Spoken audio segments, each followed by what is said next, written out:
হয় 7 জুন তাৰিখটো সোণাৰীৰ বাবে বিশেষ কিয়নো আমি বৰ্তমান উপস্থিত আছো সোণালী পামত আৰু সোণালী পামে হৈছে অসমীয়া তথা অসমৰ গীতিকাব্য জগতৰ ফুৰুধাৰ ব্যক্তি এজন এক্লান্ত সাধক আৰু সোণাৰী তেখেতৰ নামেৰে পৰিচিত এই সোণালী পাম হৈছে গীতিকবি পাৰ্বতী প্ৰসাদ বৰুৱাৰ বাসগৃহ মোৰ পিছফালে দেখিছে বাসগৃহ হৈছে সোণালী পাম আৰু সোণালী পামৰ সেউজ বিনন্দনী পৰিৱেশতেই গীতিকবি পাৰ্বতী প্ৰসাদ বৰুৱাই মহান সৃষ্টিসমূহ তেওঁ কৰিছিল অসমৰ চলচ্চিত্ৰ জগতৰ চতুৰ্থখন বোলছবি ৰূপহী এই বাসগৃহটোতেই আচলতে পাণ্ডুলিপি তৈয়াৰ কৰা হৈছিল ইয়াৰ সমান্তৰালকৈ গীতিকাব্য জগতৰ বিভিন্ন যিসমূহ সৃষ্টি আছে গীতিকবি পাৰ্বতী প্ৰসাদ বৰুৱাই এই বাসগৃহৰ পৰাই সৃষ্টি কৰিছিল 7 জুন হৈছে তেখেতৰ মৃত্যু তিথি স্মৃতি দিৱস আৰু সমগ্ৰ অসমৰ লগতে বিশেষত চৰাইদেউ জিলাৰ সোণাৰীত হিচৰিত হৈ আছে গীতিকবি পাৰ্বতী প্ৰসাদ বৰুৱাৰ যি অৰিহণা যি অনবদ্য অৱদান সেই অৱদানৰ বহুতো জীৱন্ত সাক্ষী বৰ্তমান আমি তেখেতৰ সোণালী পামত উপস্থিত আছো দেখিছে তৰুণ প্ৰজন্মৰ কিছু শিল্পী ওলাই আহিছে গীতিকবিক আজি স্মৰণ কৰিছে গীতিকবিৰ গীত মাতবিলাক তেখেতসকলে ইয়াত তেখেতসকলে হাওৰাইছে আৰু তেখেতসকলে জানিবলৈ চেষ্টা কৰিছে এয়া এক পৰিৱেশ বিনন্দনীয় পৰিৱেশ আজি স্মৃতি দিৱসৰ দিনাখন গীতিকবি পাৰ্বতী প্ৰসাদ বৰুৱাক স্মৰণ কৰিছে তৰুণ প্ৰজন্মৰ শিল্পীসকলে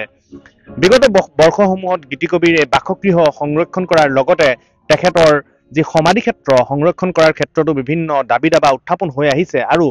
কম বেছি পৰিমাণে চৰকাৰেও ভূমিকা গ্ৰহণ কৰিছে আৰু হেয়া যে কি নহওক বাৰু আজি নীৰৱে নিতলে নিজান হৈ আছে এই সোণালী পাম তেখেতসকলৰ পৰিয়ালৰ যিসমূহ ব্যক্তি আছে কৰ্মসূত্ৰে তেখেতসকল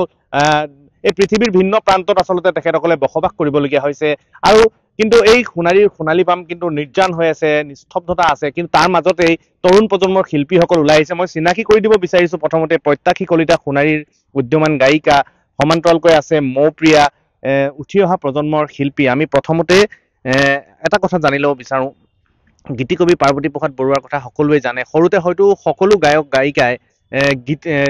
এই যি পাৰ্বতী সংগীত এনেধৰণৰ সংগীতৰ প্ৰতিযোগিতাসমূহত অংশগ্ৰহণ কৰে সোণাৰীৰ এজনী ছোৱালী হয় সোণাৰীৰ এজন ভূধাৰ ব্যক্তি আছিলে পাৰ্বতী প্ৰসাদ বৰুৱা কি ক'ব বিচাৰিবা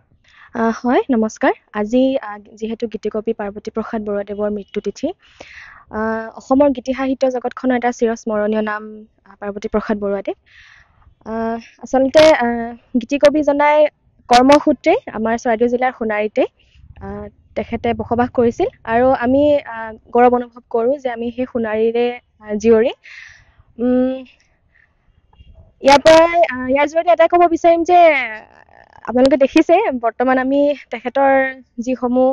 সুন্দৰ লিখনি যিসমূহ সুন্দৰ অমৰ সৃষ্টি আছিল সেই সৃষ্টিৰাজিক আমি আমাৰ এনেদৰে চৰ্চাৰ জৰিয়তে অব্যাহত ৰাখিবলৈ চেষ্টা কৰিছোঁ আৰু ইয়াৰ লগতে মই এটা কথা ক'ব বিচাৰিম যে যিসকল উঠি অহা নৱপ্ৰজন্ম তেওঁলোকে এনেদৰে তেওঁলোকৰ যিসমূহ সুন্দৰ সৃষ্টি আছে সুন্দৰ লিখনি সেইসমূহ সংৰক্ষণ কৰিব লাগিব আৰু প্ৰচাৰৰ জৰিয়তে আমাৰ পিছৰ প্ৰজন্ময়ো যাতে তেওঁলোকৰ গীতসমূহ তেওঁলোকে ধৰি ৰাখিব পাৰে বা চিনি পায় তাৰ কাৰণে আমি চেষ্টা কৰিব লাগিব ধন্যবাদ মৌপ্ৰিয়া আমি এটা কথা সুধিব বিচাৰিম যে তেখেতৰ যিসমূহ সৃষ্টিবিলাকত বিৰাট এটা সাহিত্য আছে অসমৰ গোন্ধ আছে মাটি পানী বায়ুৰ গোন্ধ আছে কি ক'বা আজিকালিৰ তুলনাত তেখেতসকল এজন পুৰোধাৰ ব্যক্তি হয় মই প্ৰথমে আপোনালোকক নমস্কাৰ জনাইছোঁ আৰু আমি আচলতে আজি এই ক্ষণত তেওঁৰ ঘৰতে উপস্থিত থাকিবলৈ পাই খুবেই বেছি সুখী হৈছোঁ আৰু আমি নৱপ্ৰজন্মলৈ এটা কথাই ক'ব বিচাৰিম যে আমি যিদৰে এতিয়া তেওঁৰ গীতসমূহক প্ৰচাৰ কৰিছোঁ আৰু তেওঁৰ গীতসমূহ শুনো হয়তো সকলোৱে সেই গীতসমূহ নুশুনিবও পাৰে আৰু আমি আহ্বানে জনাব পাৰিম মাত্ৰ তেওঁৰ গীতসমূহক শুনক আৰু তেনেদৰে আৰু বহুত কেইজন আমাৰ শ্ৰদ্ধাৰ শিল্পী আছে তেওঁলোকৰ গীতসমূহো শুনি আৰু আগলৈ যাতে আগবঢ়াই নিব পাৰে সেয়াকে ক'ব বিচাৰিম ধন্যবাদ হয় এই মুহূৰ্তত আচলতে যদি সৰুকৈ এটা কলি যদি আমি পাৰ্বতী গীতৰ নুশুনো পাৰ্বতী প্ৰসাদ বৰুৱা এতিয়া অধৰুৱা হৈ ৰ'ব আচলতে সেইকাৰণে তোমালোকক অকণমানি সৰুকৈ এটুকুৰা গাই দিবলৈ অনুৰোধ জনাইছোঁ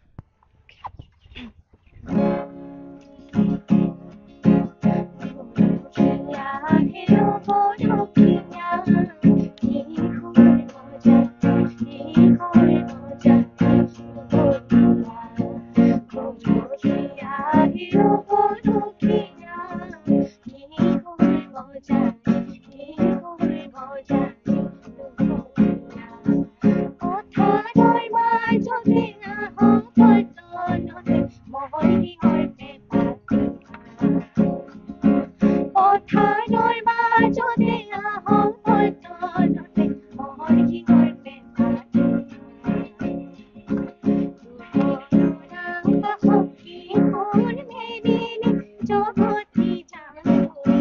যাই রখিয়া কি ফুল মজারে কি ফুল মজারে রখিয়া গেরো রখিয়া কি ফুল মজারে কি ফুল মজারে হয় দেখিছে এয়াই আচলতে নৱপ্ৰজন্মৰ কিছু শিল্পী ওলাই আহি আজি গীতিকবিজনক এই ধৰণে শ্ৰদ্ধাঞ্জলি জ্ঞাপন কৰিছে তেখেতৰ হিয়াৰ যি আমঠু আছিলে তেখেতৰ যি আবেগ আছিলে তেখেতৰ বাসগৃহ সোণাৰীস্থিত বাসগৃহ সোণালী পামৰ চতালৰ পৰা এই ধৰণে গীতিকবিক স্মৰণ কৰা হৈছে আমি সকলোকে জনাই থব বিচাৰিছো যে গীতিকবি পাৰ্বতী প্ৰসাদ বৰুৱাৰ এক অনবদ্য সৃষ্টি আছিলে জোনাকী মেল আৰু পূৰ্ণিমাৰ দিনাখনে আচলতে মুকলিকৈ তেখেতসকলে চতালত বিভিন্ন গীত মাত সাহিত্য ৰচনাৰ আজি তেখেতসকলে চৰ্চা কৰিছিলে সেই জোনাকী মেল এতিয়াও সোণাৰীত অব্যাহত আছে এই ধৰণে আচলতে নৱপ্ৰজন্মৰ শিল্পীসকলে জোনাকী মেলতো অংশগ্ৰহণ কৰে আৰু গীতিকবিৰ যি সৃষ্টিৰ যি আচলতে সন্মান আছে সন্মান প্ৰদৰ্শন কৰাৰ লগতে গীতিকবিৰ পদাংক আচলতে অনুকৰণ কৰি যাতে তেখেতসকলে সাহিত্য সাংস্কৃতিক গীতি কবিতাৰ জগতখনত তেখেতসকলে খোজ পেলাব পাৰে তেখেতসকল সফল হ'ব পাৰে তাৰেই তেখেতসকলে প্ৰয়ত্ন অব্যাহত ৰাখিছে সোণাৰীৰ পৰা Chao Hanseng Konwar news 18 Assam north east আপুনি বিচৰা বাতৰি পাব কেৱল নিউজ 18 এপত নিউজ 18 এপ ডাউনলোড কৰিবলৈ স্ক্যান কৰক এই QR কোড গুগল প্লে ষ্টৰতো পাব এই নিউজ 18 এপ